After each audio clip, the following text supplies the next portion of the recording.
நான் வந்து 14 வயசில் ஒரு கடையில் வேலை செய்கின்ற பொழுது சனிக்கிழமை அன்றைக்குன்னு வைங்களேன், அவர் வருவார். காலையில் கையில் என்ன கொண்டு வருவார்?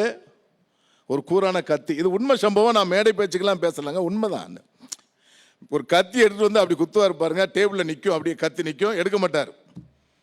நாங்களாம் சின்ன பசங்க, சின்ன பையலுங்க, அப்படி நாங்கள் ஒரு பதட்டமாக பார்த்துக்கிட்டு இருப்போம். நாங்கள் ஒரு 3-4 பேர் இந்த கடையில் வேலை செய்வோம். முதலாளி ஓடி போய் ஒரு சின்ன 50 மில்லி சிட்டி, உங்களுக்கு அப்பெல்லாம் தெரியும், இந்த இட கணக்கெல்லாம் கிடையாது, லிட்டரில் அளந்து ஊற்றுற நேரம் அது. நல்லெண்ணெய் எடுத்துக்கொண்டு ஊற்றுவார். உடனே கையில் வாங்கி அப்படியே தலையில் வைப்பார், அப்படியே கசகசன்னு. ஏன்னா ஒரு கடையில் இல்லை, எல்லா அந்த லைனில் உள்ள எல்லா மளிகை கடையிலும் அதை வாங்குவார். அதற்கு பிறகு 2 ரூபா காசு கொடுப்பாரு. அப்போ நான் கேட்பேன், அண்ணாச்சி எதுக்கு எனக்கு போடுறேன்? அவர் வந்தார், நல்லெண்ணெய் ஊற்றுறீங்க, 2 ரூபா காசு குடிக்கன்னு சொன்னால் வேகமாக பேசாத. அவர் அந்த இந்த தெருவுக்கு யார்? அவர் தான் பிஸ்தா. அவர் சொன்னாதான் அங்கே நம்ம கேட்கணும் அப்படிங்கிற நிலைமை அந்த நேரம். அப்போ இந்த 2 ரூபாய் எதுக்கு நீ கேட்டால், அண்ணன் இன்னைக்கு சனிக்கிழமை எண்ணெய் தேய்ச்சி குளிச்சுட்டு கறி எடுத்து சாப்பிட்றதுக்கு 2 ரூபா அப்படின்னு சொன்னார். இப்போ நாங்கள் முதலீடு செய்கிறோன்னு வச்சுங்கன்னா, இப்போ நாங்கள் ஒரு கடை வைக்கிறோம். எங்கிட்டலாம் பெரிய பணக்காரங்கெல்லாம் வச்சு கடை வைக்க முடியாது. நாங்கள்லாம் கடையில் சம்பளத்துக்கு வேலை செய்யும்போது எனக்கு 12 ரூபா மாத சம்பளம். ஒரு நாள் ஒன்றுக்கு 40 பைசா தான் என்னுடைய கூலி. ஆனால் அதில் என்ன நோக்கத்துக்கு அந்த கடையில் வேலை செய்வோன்னு சொன்னால், நம்ம ஒரு மனிதன் ஆகணும். படிப்புக்கு படிக்கலை, படிப்பு ஏறலை, அப்போ நம்ம ஒரு மனிதன் ஆகணும், போராடணும், வாழ்க்கையில் ஜெயிக்கணும். அந்த நம்பிக்கையில் நம்ம கடையில் வேலை செய்கிறோம். அப்போ அம்மா கழுத்தில் என்ன கிடக்கு, காதில் என்ன கிடக்குன்னு பார்த்தா, அம்மா தாய் என்ன செய்வாங்க, டே எனக்கு ஒரு 4 பவுன் நகருக்குடான்னு விற்று உனக்கு தரேன்டா, இது ஏதாவது கடை வச்சு பொழைச்சிக்கம்பாங்க. இப்படி காசை கொண்டு வந்து அதை உழைச்சி அந்த கடை காசை அடித்து இவங்க எடுத்துகிட்டு போகிறாங்களே. அப்போ நான் சின்ன வயசில் எனக்கு ஒரு ஆதங்கங்கள்லாம் ஏற்படுவது உண்டு.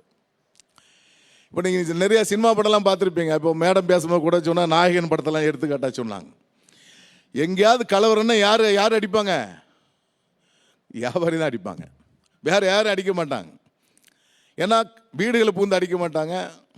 அரசு துறை சார் வேறு இருக்காங்க, அரசு துறை அலுவலகத்தை பூந்து யாரும் அடிக்க மாட்டாங்க. ஆனால் அடிக்கிறது கடைக்காரனை தான் அடிப்பாங்க. 2 பாட்டிலத்தையும் உடைப்பாங்க. பாட்டிலத்தையும் உடைச்சாதான் அவர் ரவுடித்தனம் பண்ணுறதுன்னு அது எல்லாருக்கும் தெரியும். அங்கேருந்து வருவார் பெட்டி கடையில். காலையில் ஒரு 10 மணிக்கு பார்த்தீங்கன்னா அந்த சீரட்டு பாயிட்டு பீடிலாம் ஒருவர் கடன் கொடுத்துட்டு போயிடுவார். இரவு 9 மணிக்கு அந்த வசூல் பண்ண வருவார். இவர் வாங்கி வச்சது அடுத்தவங்க காசு. சிகரெட்டு பாயிட்டு கடையில் இருக்கும். பா ஒரு ரூபாய் சிகரெட்டு கொடுறா அப்படின்னார். கொடுக்கும் போதே அவனுக்கு கைகாலெலாம் ஆடும், காசு போச்சுடா அன்றைக்கி. ஏன்னா ஒரு சிகரெட்டு பாயத்தை விற்று 50 பைசா லாபம் கிடைக்கும். ஒரு சிகரெட்டை கொடுப்பான். தீப்பெட்டி யாரா கொடுப்பா, அதையும் கொடுப்பான். சார் காசு அப்படி பார்ப்பார். இந்த பார்த்தா நீ புரிஞ்சுக்கிடணும், பாட்டில் உடையண்டா, இதுக்கு மேலே பேசினா பாட்டில் உடையின்னு அவன் புரிஞ்சுக்கிடணும். அப்படி இல்லை திருப்பி தவறி கேட்டுட்டான்னு வச்சுக்கிட்டுங்களேன், அதில் பிஸ்கட் பாயிட்டு சாக்லேட் பாயிட்லாம் தூக்கி ரோட்டில் உடைச்சிட்டு போயிடுவார். யாருமே கேட்க முடியாதுங்க. இதை தாண்டி அங்கே இருக்கின்ற அரசியல் கட்சி சார்ந்தவர்கள் யாரையாவது ஒருத்தரை ஏதாவது தப்பித்தவரை ஒரு வியாபாரி கூட்டிகிட்டு போனார்னா, தம்பி ஒரு 50 ரூபா முதல்ல கொடுப்பார். இவருக்கு சேர்த்து வச்சதே 10 ரூபா கல்லாவில் வச்சுருப்பார். நீ 10 ரூபா வச்சுக்கிட்டீங்கன்னா 40 ரூபா அப்புறம் தரேன் போவார். அப்புறம் போலீஸ் ஸ்டேஷனுக்கு போவார். எப்பா உன் கடையில் பேப்பர் விற்கிறியா? ஆமாம் சார். ஒரு கோயில் பேப்பர் கொடுத்து விடு ஸ்டேஷனுக்கும்பாங்க. இதுக்கு பயந்து என்ன செய்வான் நம்மால்? அடித்தாலும் பரவாயில்லையா 2 பாட்டலோட போதுன்னு சொல்லி உட்கார்ந்துருவாங்க. இதான் நாட்டு நடப்பு. கலைஞர் கருணாநிதி நகரில் 40 ஆண்டுகளுக்கு முன்பே நான் அங்கே இருக்கிறேன். நான் கைவண்டியில் காய்கறி வியாபாரம் பண்ணுறேன். கைவண்டியில் தான் என்னுடைய வியாபாரம். 150 ரூபா முதலீடு. இதுக்கு 50 ரூபா என் காசு 100 ரூபா கைமாற்ற வாங்கி தான் போட்டேன். இந்த காய்கறி வந்து ஒரு நாள் மழை பெஞ்சுன்னு வச்சுக்கிடுங்களேன், என் வண்டியில் உள்ள காயெல்லாம் விற்காது, வீணாக போயிடும். அடுத்த நாள் முதலீடு இருக்காது. இந்த முதலீடு தரக்கூடியது யாருன்னு கேட்டிங்கன்னா, அப்போல்லாம் எங்கள் குவார்ட்டர்ஸில் இல்லைன்னா வயசான அந்த மாமிகள்லாம் இருப்பாங்க. ஏண்டா கண்ணு இன்றைக்கி என்ன காய்கறி வரலையா? இல்லை மாமி பணம் இல்லை அப்படின்னு சொன்னால், சரிடா நீ வா வீட்டண்ட வா, உனக்கு ஒரு 100 ரூபா தரேன், நீ அப்புறமா எனக்கு கொண்டு கொடுன்னு சொல்லி அவங்க காசை வாங்கி அவங்கக்கிட்டே காய்கறி கொடுத்து அவங்ககிட்டே 1 ரூபா சம்பாரிச்சிருக்கோம். இதான் வியாபாரி லைஃப். சொன்னால் கண்ணில் தண்ணி வந்துடும். அந்த அளவுக்குலாம் எங்களுடைய நிலைமைகள் அங்கே நாங்கள் பாதிப்பு. அப்போ ஒரு முறை என்ன பண்ணோம், அந்த ட்ரைசைக்கிள் வியாபாரிகள், இந்த பழைய இரும்பு வியாபாரம் பண்ணுற பையங்களெல்லாம் கூப்பிட்டு, இல்லை ஒரு 15 பேர் இப்படி வாங்கடா. என்னப்பா எங்கேயாவது கடையில் தராரு பண்ணால் நம்ம என்னடா செய்யலான்னு சொன்னேன். 2-3 பேர் சொன்னான். வேறு வழியில் மேடையில் சொல்கிற உண்மையை சொல்லிக்கிட்டு 2-3 பேர் சொன்னாங்க, நம்மளும் திருப்பி அடிப்போமான்னா. அடிச்சிடலாமாடான்னு சொன்னோம். அடிச்சிடலான்னு சொன்னோம். ஒரு கட்டு தொட்டியில் போய் ஒரு குண்டு கட்டை, அப்போ ஒரு குண்டு கணக்குன்னு சொல்லுவோம். அந்த சவுக்கட்டை வாங்கி எல்லா ட்ரை சைக்கிளையும் சைடில் சொருவியாச்சு 2 கட்டை. இது நேச்சர், உண்மை நடந்தது தான். அதுக்கு பிறகு ஒரு முறை சிகரெட் பாக்கெட் அதே போல ஒரு பையன் சிகரெட் பாக்கெட் வாங்குறான், ஒரு பெட்டி கடை. அந்த பெட்டி கடை யார் நடத்துகிறாருன்னு எங்களுக்கு சத்தியமாக தெரியாதுங்க. பெட்டி கடையில் போய் சிகரெட் வாங்குறாரு. அப்போ நாங்கள் என்ன சொல்லியிருக்கோம், நீ காசு கேளுன்னு சொல்லியிருக்கோம் அந்த பையன்கிட்ட. அவன் காசு கேட்குறான், பாட்டில் தூக்கி உடைக்கிறார். அன்னைக்கு ஆரம்பிச்சதாங்க. அன்றைக்கு ஆரம்பித்து அவரை திருப்பி தாக்கியாச்சு. தாக்கின உடனே அப்போலாம் எப்படின்னா, சென்னையில் அவங்க செட்டு ஒரு 10-20 பையங்க அந்த அவங்களோட சார்ந்தவங்க இருப்பாங்க. ஒரு 20 பேர் திருப்பி வந்து என்ன செய்வாங்கன்னா, கடையெல்லாம் அந்த ஒரு கடை தானே, அந்த ஒரு கடையை காப்பாற்றுறதுக்கு நம்ம ஒரு ஆளை அடித்தோம். அவங்க 20 பேர் வந்து என்ன செய்வாங்கன்னா, அந்த தெருவில் இருக்கிற அனைத்து கடை, வெளியே இருக்கிற மூடை, லைட்டு, போர்டு லைட்டு எல்லாம் அடித்து உடச்சிட்டு போயிடுவாங்க. அதன் பிறகு இது இந்த நானும் 15 பேர்ல தாங்க பிடிக்க அப்படின்னு ஒரு சங்கம் மாதிரி ஆரம்பிச்சிருவோடா நீ, நாங்கள் விளையாட்டாங்க சங்கம் ஆரம்பித்தோம். ஆரம்பித்ததுக்கு பிறகு 20 பேர் வந்து அடித்தாங்க பாருங்க. அதுக்கப்புறம் நாங்கள் 50 பேர் சேர்ந்து திருப்பி அடிக்க ஆரம்பித்தோம். அப்போ காவல் நிலையம் வந்து பக்கத்துலலாம் கிடையாது. நீங்கள் விருகம்பாக்கத்தில் போலீஸ் ஸ்டேஷன் இருக்கும், எங்களுக்கு ஜாவராம்பேட்டையில் ஓட்டுன்னு ஒரு போலீஸ் ஸ்டேஷன் இருக்கும். அவங்க 2 காவலர் தான் இருப்பாங்க. உடனே இந்த மாதிரிலாம் உடனே வண்டிலாம் இருக்காது, அந்த அளவுக்குலாம் நடைமுறை இருக்காது. இப்படி தான் அந்த சங்கத்தை ஆரம்பித்து வியாபாரிகளுக்கு ஒரு பாதுகாப்பை கொடுத்தோம். இப்போ எங்கள் பொதுச்சாளர் கோவிந்தராஜ் இங்கே இருக்காருன்னு வைங்களேன். இப்போ பார்த்தீங்கன்னா ஆள் நல்ல பேண்ட் சட்டெலாம் போட்டு உட்கார்ந்துட்டு இருக்கார். திருச்சியில் ஒரு முறை சட்டெல்லாம் கழட்டி போட்டு மூடையை தூக்கிட்டு இருந்தார். மூடையை தூக்குனது வியாபாரத்துக்காக இல்லை, அங்கே இருக்கின்ற பிரச்சனை, பல்வேறு இடர்பாடுகள். அந்த மூடை தூக்குறது கூலி தொழிலாளர்கள் பிரச்சனை. மூடையில் கை வச்சா அதுக்கு மேலே ஒரு வார்த்தை அங்கே சொல்லுவார், இது இந்த மேடையில் சொல்ல முடியாது. மூடையில் கை வச்சா அப்படின்னு அங்கே பேச்சு நடந்துக்கிட்டு இருக்கு. உடனே எங்காலும் போகிறாரு, நானே மூடை தூக்குறேன்னு சொல்லி மூடை தூக்கிட்டு கொடுத்தார். இந்த மாதிரி பல சம்பவங்களை ஒருங்கிணைப்பதற்காக தமிழகம் முழுவதும் சங்கங்களை ஒருங்கிணைச்சு சென்னை புறநகர்னி 14 சங்கத்தை வச்சு நாங்கள் ஆரம்பித்து இன்று தமிழ்நாடு வணிக சூட பேரமைப்பு என்று உருவெடுத்து 6000க்கு மேற்பட்ட சங்கங்களை பேரமைப்போடு இணைத்து இன்று தமிழகத்தில் வியாபாரிகளுக்கென்று ஒரு அங்கீகாரத்தை வாங்கியிருக்கிறோம் என்று சொன்னால் அது என்னை போன்று எங்கள் பேரமைப்பு நிர்வாகிகள் அனைவருக்கும் அந்த பெருமை போய் சேரும். இப்படி தான் வியாபாரத்தை நாங்கள் தொடங்கினோங்க. இன்றைக்கு பார்த்தீங்கன்னா விக்ரமராஜா உங்களுக்கு வெள்ளையும் சட்டையும் போட்டு இன்றைக்கி நிறைய பிஸ்னஸ் பண்ணிக்கிட்டு இருக்கோம். இதை தான் இந்த மேடையில் இதுவும் கடந்து போகும் என்று ஒரு தலைப்போடு எங்களை பேசுறதுக்கு அழைச்சிருக்காங்க. நான் அப்போ தான் பார்த்தேன், அப்போ நம்ம வாழ்க்கை இப்படி தான் கடந்து வந்துக்கிட்டு இருக்கு போட்டுருக்கு. அந்த கொத்தாச்சிவாடி போனோம்னா 12 மணிக்கு நான் மார்க்கெட்டுக்கு போவேன். காலையில் சாப்பிட மாட்டேன். சாப்பிட்டா ஒரு 50 பைசா 1 ரூபா செலவாகண்டா, சாப்பிடக்கூடாது. ரைட், இன்றைக்கி நம்ம கொத்தாச்சிவாடி போகிறோம். அங்கே ஒரு ஆந்திரா மெஸ்ஸு உண்டு, நல்லா பருப்பு கருப்பு நெய்யெல்லாம் போடுவாங்க. நீங்கள் ஆந்திரா மெஸ்ஸில் சாப்பிடணும். 4 ரூபா சாப்பாடு. அப்போ 4 ரூபா கொடுக்குற சாப்பாடை 3 வேளைக்கு சரி பண்ணிடணும். நைட்டு சாப்பிடக்கூடாது. அந்த அளவுக்கு 12 மணிக்கு டோக்கன் போனால் அவர் கூப்பிட்றதுக்கு 3 மணிக்கு தான் கூப்பிடுவார் எங்களை சாப்பிட்றதுக்கு. 3 மணிக்கு போய் சாப்பிட்டோம்னு எங்கெல்லாம் இங்கே வரைக்கும் சாப்பிட்றது, குனிஞ்சா சாப்பாடு வெளியே வந்துடும். ஏன்னா நைட்டு சாப்பிடக்கூடாது, இதுதான் சாப்பாடு.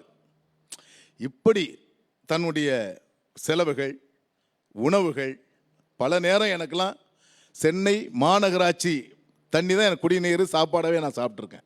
இது நான் வந்து நீ என் மனைவிட்டு கேட்டிங்கன்னா தெரியும், இதான் உள்ள நிலைமை, இதான் உண்மையை தான் நாங்கள் பேசிக்கிட்டு இருக்கோம். மார்ச் 23 கொரோனா பீரியடு, ஊர் அடங்கு அப்படின்னு தமிழக முதல்வர் அவர்கள் அறிவிப்பு. ஆனால் ஊர் அடங்கிருச்சோம், யாருமே வீட்டை விட்டு வரமாட்டாங்க. அடுப்படி அடங்குமா? அடுப்படி அடங்குனா கலவரம் ஏற்பட்டுரும். அப்போ அடுப்படி அடங்கக்கூடாதுன்னா யார் தூங்காமல் இருக்கணும்? வியாபாரிகள் தூங்காமல் இருக்கணும். காலையில் 6 மணிக்கு கடை தர 8 மணிக்கு போட்டு, 8 மணிக்கு தர 10க்கு போட்டு. எங்களுக்கே தெரியாது எத்தனை மணிக்கு திறக்க சொல்கிறாங்க, என்ன நடக்குதுன்னு தெரியாது எங்களுக்கு. ஆனாலும் நாங்கள் என்ன சொன்னோன்னா, எங்களுடைய அந்த அதிகாரிகளை இந்த மேடையில் நான் கொஞ்சம் பாராட்டணும். ஏன்னா ராதாகிருஷ்ணன் சார் இருக்காங்க, அதே போன்று அன்றைய காவல்துறை ஆணையர் விஸ்வநாத் சார், ரொம்ப அற்புதமான ஒரு அதிகாரிகள், ஒரு டீம் அமைஞ்சாங்க இந்த இதில். அதே போன்று மாநகராட்சி ஆணையர் பிரகாஷ் கோவிந்தசாமி, இவங்கெல்லாம் நாங்கள் எந்த நேரத்துலையும் அப்ரோச் பண்ணணும். 24 hours. 2 மணிக்கு ஃபோன் பண்ணால் 2:05க்கு எடுப்பாங்க. விஸ்வநாத் சார்லாம் தூங்க விடாமல் பல நாள் நான் சோதிச்சிருக்கோம். அதே போன்று மருத்துவத்துறை நண்பர்கள், மாநகராட்சி துறை நண்பர்கள், செவிலியர்கள், துப்புரவு தொழிலாளர்கள், வணிகர்கள், அத்தனை பேரையும் நான் வணங்கி முதல்ல மகிழலாம். அத்தனை பேருக்கும் முன்மையிலே நன்றி சொல்றேன். சார் சொன்னதெல்லாம் யதார்த்தமான உண்மை தான். எல்லார் வீட்டுக்கும் கொரோனா வந்துட்டு போயிட்டு, கொரோனா வராத வீடு யார் வீடு இருக்காது. எல்லார் வீட்டுக்கும் வந்திருக்கும். சில பேர் சொல்லியிருப்பாங்க, சில பேர் சொல்லாமல் இருப்பாங்க. ஆனால் இது வியாபாரிகள் ஒவ்வொருத்தரும் எனக்கும் கொரோனா தொற்று ஏற்பட்டு விடும் என்று நானும் முடங்கி இருந்தால் என்ன இருக்கும்? கடையை உடைச்சி அங்கங்கே முடிஞ்சவங்க பொருளை எடுத்துகிட்டு போவாங்க, இல்லாதவங்க என்ன செய்வாங்க? பட்டினி சாவி ஏற்பட்டு போகும்.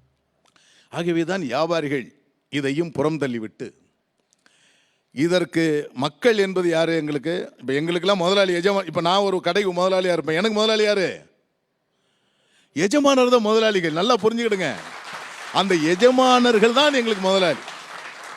இப்போ நாங்களாம் எங்களுடைய கடை வாடிக்கையாளர்களையும் ஒரு டீம் வச்சுருப்போம். எப்பா நம்ம கஸ்டமர் அவங்களுக்கு என்ன தேவைன்னு முதல்ல எடுத்துக்கொண்டு கொடு.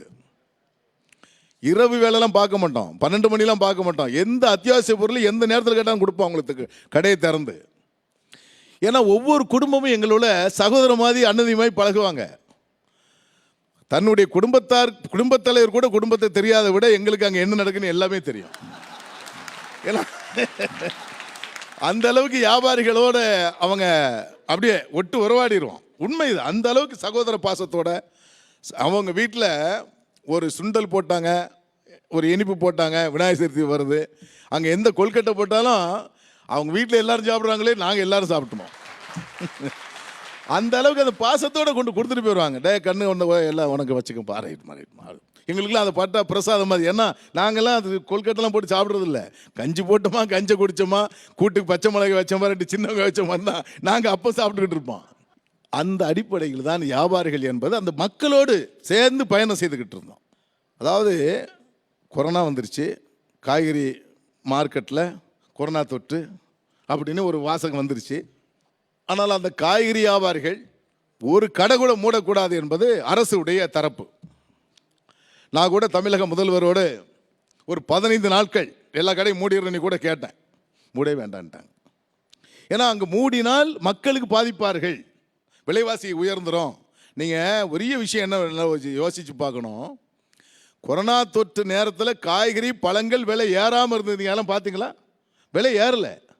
ஏறிச்சுன்னா என்ன ஆகும்? இன்னைக்கு வெங்காயம் என்ன விலை இருக்குது? இன்னைக்கு சின்ன வெங்காயம் 100 ரூபாய்க்கு கடந்து போயிட்டோம்.